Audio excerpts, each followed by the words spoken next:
Welcome to Heartbreak Chronicles. Oliver, where the hell have you been? Why didn't you come to my wedding rehearsal? Mom called you 6 times and she's furious. My stepdaughter, Amy, bursts into the house in a hurry, her voice laced with reproach and confusion. She wore a simple white dress, the hem of which swung slightly with her hurried steps. I barely looked up at her as I continued to focus on taking down the honorary certificates hanging on the hallway wall. Are you really that unconcerned? Mom just left to take my real father back to the motel where he was staying. I noticed Amy's eyes flicker when she mentioned her real father. This detail did not escape me, but I chose to continue the task at hand, carefully packing the certificate into the bubble wrap. Oliver, what the hell are you doing? Amy's voice held a hint of uneasiness. Mom just wiped all those picture frames clean 6 weeks ago. I still ignored her question and just put the wrapped frames into the already half-filled cardboard box in the kitchen. Amy followed me, watching my every move. As she turned, her skirt arced gracefully through the air, a sight that reminded me of the countless dance performances I had witnessed as a father over the past 20 years. Only now, she was no longer the little girl who danced to please her daddy. Amy quickly realized what was going on and hurried back into the living room. I followed her, clutching the cardboard box, and watched her shocked expression. She finally realized that the decorations that had been hanging on the walls, all of which belonged to me, had disappeared. If she had gone through the closets and garage, she would have realized that all my clothes and tools were gone as well. I walked out the front door and put the cardboard box in the back seat of the car. Amy followed and stood quietly watching me. Her voice was so soft it almost sounded like she was talking to herself, with an incredulous tremor. Are you leaving us? Yes, you finally noticed. I've been moving stuff for 4 days, but neither you nor your mom noticed. That in itself says a lot, doesn't it? I'm sorry, Dad. I'm sorry, Oliver. I've been busy with the wedding for a while now. You'll be there for that, won't you? No, I won't go. I thought my absence from tonight's rehearsal made that clear. But why, Daddy? She unconsciously called me Dad again. Oh, I mean Oliver.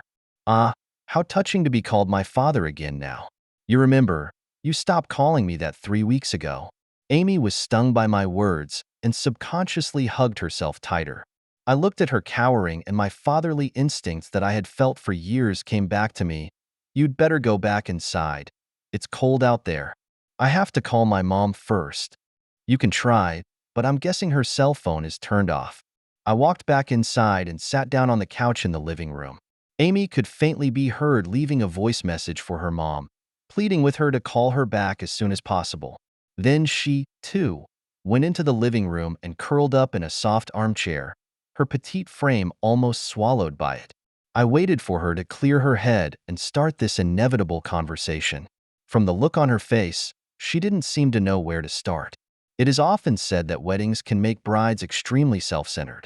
I never thought my stepdaughter would be like this, but at this moment, I have to admit that the joy of the wedding has completely blinded her to the fact that the most important person around her is slipping away. This realization left me feeling deeply disappointed, but I had no time for sentimentality. I have to move on. I decided to dominate the conversation. Looking at the confused girl in front of me, I took a deep breath and began to tell the story. Amy, I've been in love with you since the first time I saw you, when you were a 2-year-old girl who always got her hands dirty. I still love you now, and depending on how things go, maybe I'll love you forever.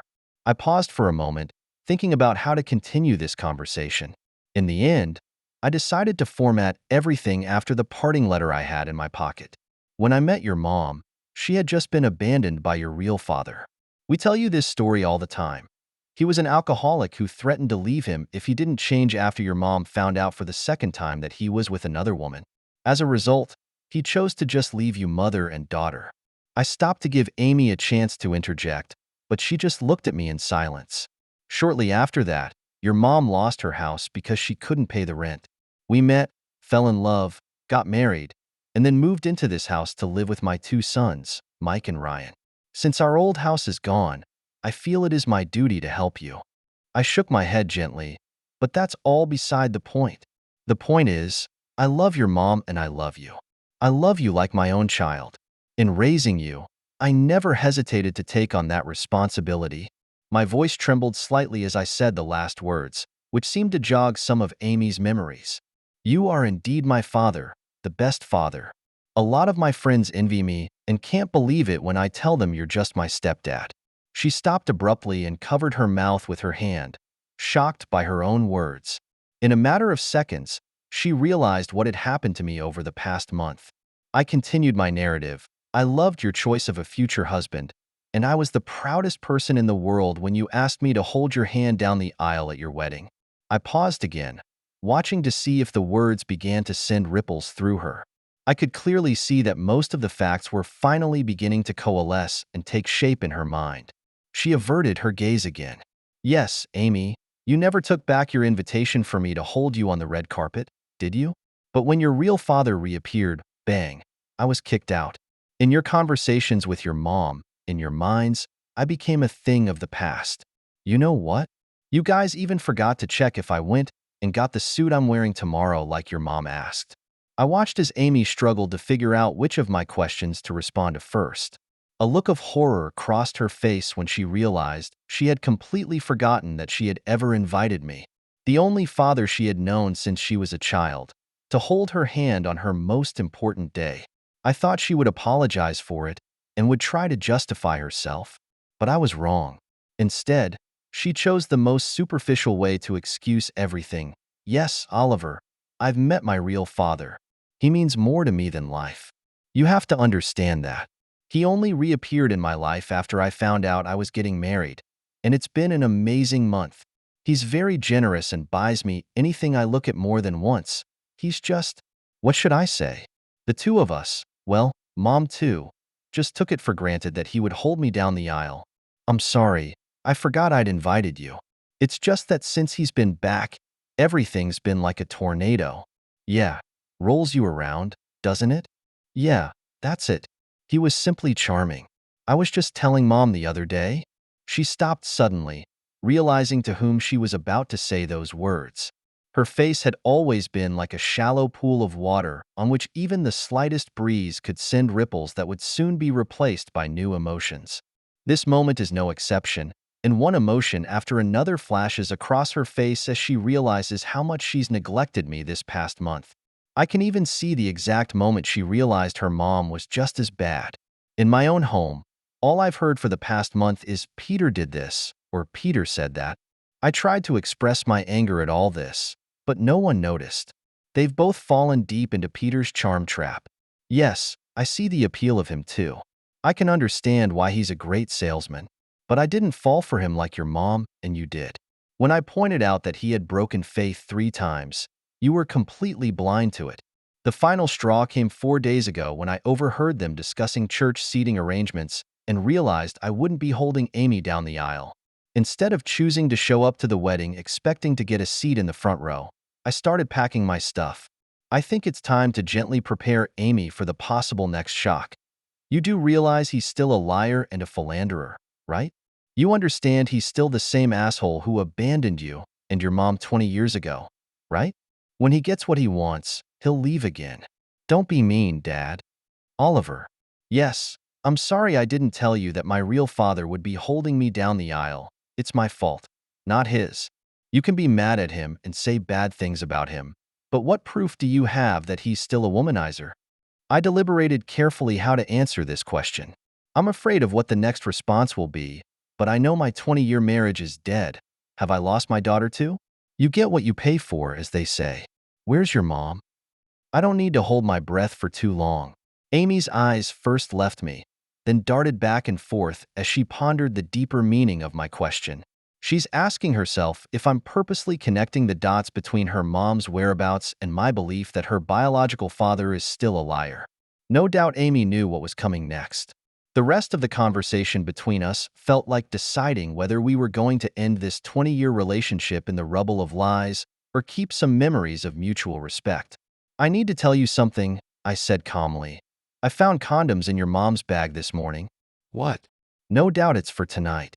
I had a ligature before I met your mom, so obviously it wasn't for me.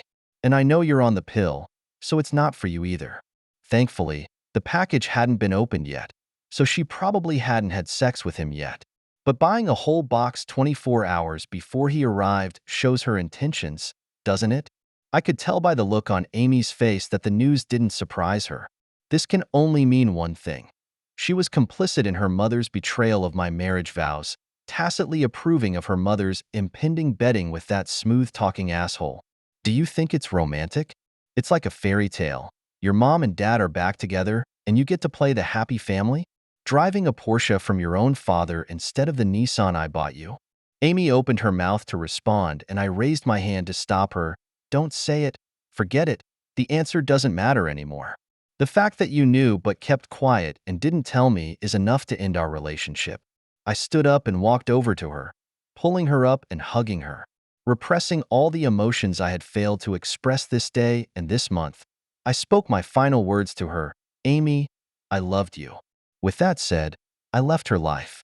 Turning back in the doorway, I saw the complete devastation on her face, tears streaming down her cheeks as she swallowed desperately and gasped for air, trying to find her cell phone. I imagined she was desperately hoping that her mother hadn't really betrayed me, that her mother hadn't really crossed that line, that her mother could use it to convince me to forgive her. And hopefully she won't lose her other father, the one who's been screaming for the past month that his wife no longer loves him, but has gone completely unnoticed. Meanwhile, her mother is once again enamored of the articulate king of sales, mesmerized by his sweet-talking stories. I shrugged. Whether or not my wife Sarah actually crossed that line, the condom I found this morning was enough for me. Initially, I only planned to move out temporarily to show my displeasure with what had happened over the past month. But this morning's discovery made me realize that I had underestimated the seriousness of the situation, and after a few hours of agonizing thought, I was convinced that moving out was necessary. I jumped in the car and drove off.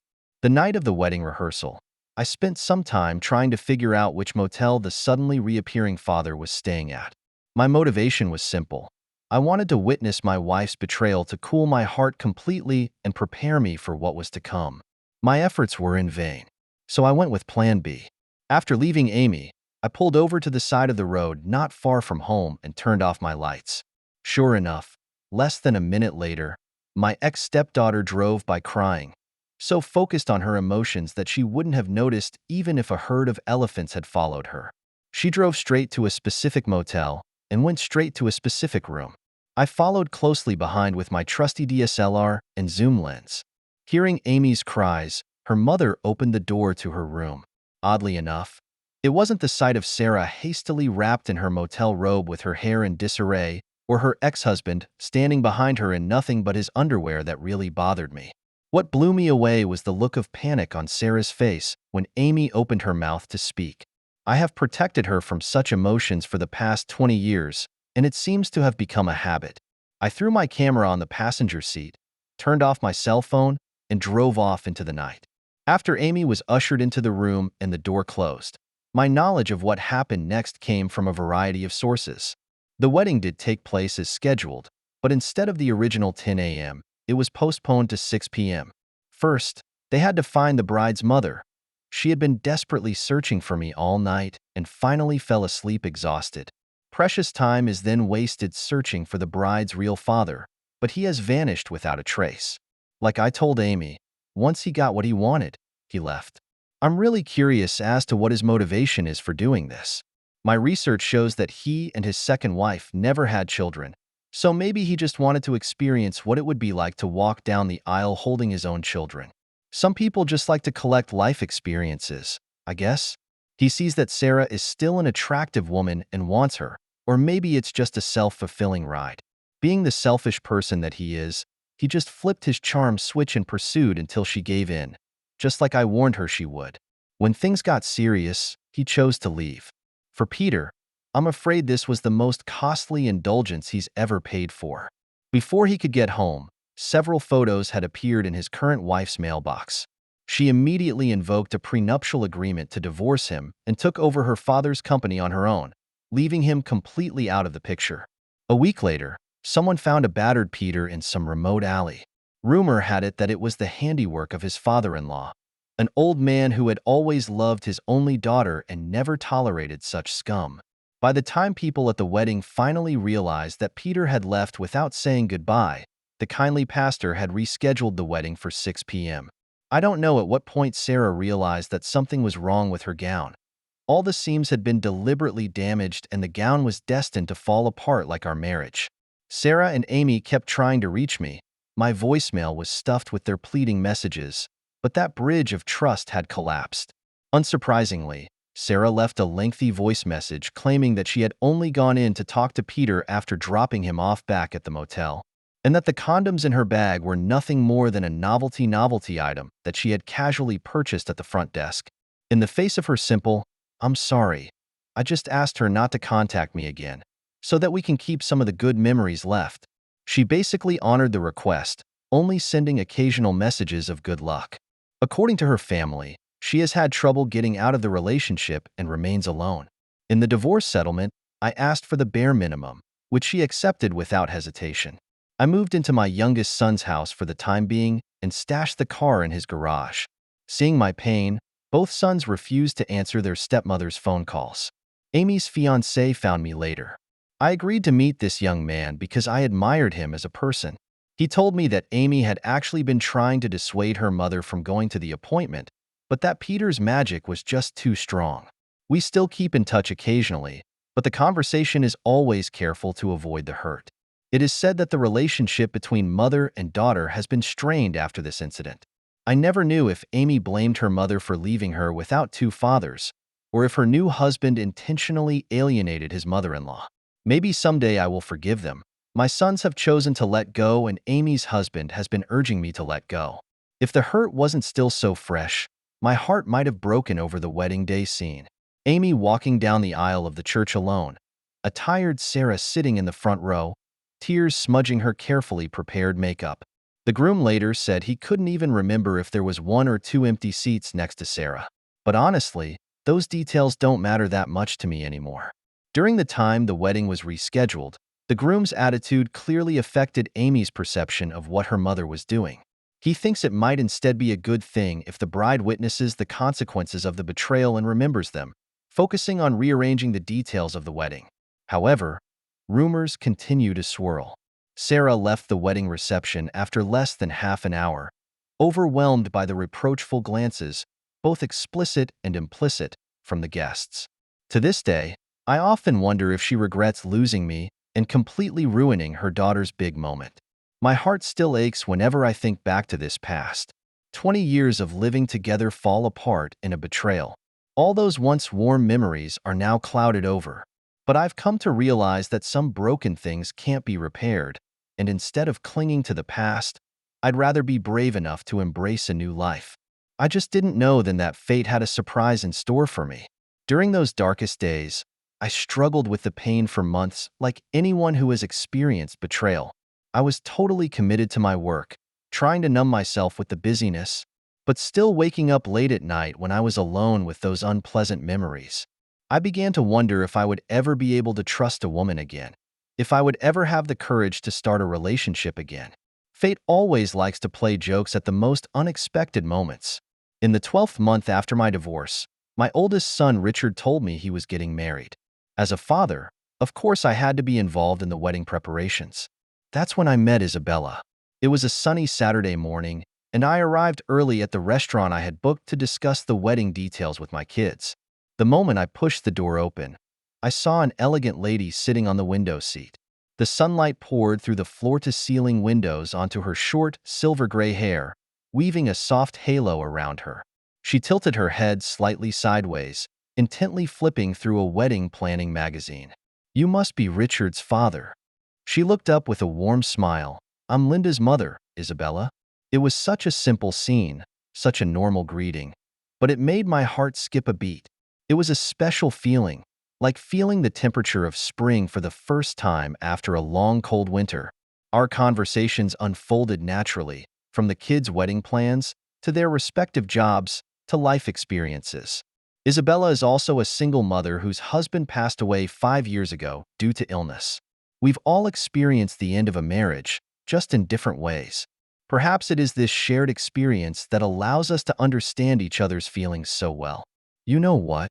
she said softly, Sometimes a loss is a gain. We wouldn't be sitting here today if it weren't for our respective experiences. Her words reminded me of an old proverb. When God closes a door, he always opens a window for you. And Isabella was like the window that let the sunshine back into my life. Our relationship grew quickly, yet was not at all abrupt. For short weeks later, I moved into Isabella's house. The decision came so naturally, as if we had known each other all our lives. I was touched by the warmth of her children's welcome, especially when her daughter Emma, the girl who always had a gentle smile, suddenly asked me one day if I could hold her hand down the aisle at her wedding. The request reminded me of Amy, but this time it felt completely different. There is no pain, no resentment, just relief from the past and anticipation for the future. I knew that I had finally and truly let go. Isabella is an amazing woman. She taught me that trust is not given blindly, but slowly built on mutual understanding and respect. She always said, real love doesn't need to be sensational. As long as there is true love in the plainness, that's enough. We would plant flowers together in the backyard, work on new recipes in the kitchen, and watch the stars from the balcony. These ordinary routines have made me feel happier than I have ever felt before. I found myself beginning to look forward to every morning because I could see her sleepy eyes, and every dusk because I could listen to her recount the day's insights. This morning, Emma's fiancé joked that the goofy grin on my face is on the verge of becoming my trademark expression.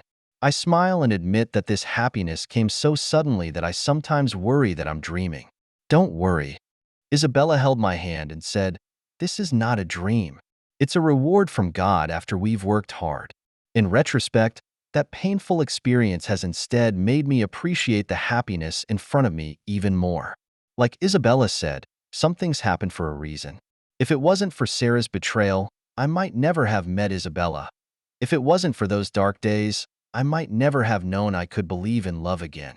Emma's wedding is scheduled for next month, and I'm already working on the father's speech. Yes, I said father's address. Because in this newly formed family, I am not an outsider, but a genuinely accepted member. When I told Isabella the first was thinking about the content of my speech, she just smiled and said, "Just say what you feel, because honest words move the most." Sometimes I think that this is probably a joke that fate has played on me. It cost me everything when I was at my most desperate, and it gave me a fresh start when I thought there was no hope left in life. Now I am no longer the man crushed by betrayal, but a man who knows how to cherish and love. Watching Isabella's busy figure in the sunshine, I knew I had found my true soulmate. Not the kind of passionate love at first sight, but the kind that fits together. We've all been through the storms of life, so we know better how to guard our hard-won happiness. Thinking about what? Isabella's voice pulls me back to reality. Thinking about our story. I said, "That's a good story." She leaned over my shoulder. "And the best part is yet to come." Yes, the best part is yet to come. Because some people are destined to experience loss before they can meet the one who truly understands them. And I, finally, waited for the one who made my heart beat again. My story, it continues. But this time, it's a new chapter with the right person. That's the end of today's story. For more captivating tales, hit subscribe and never miss an episode.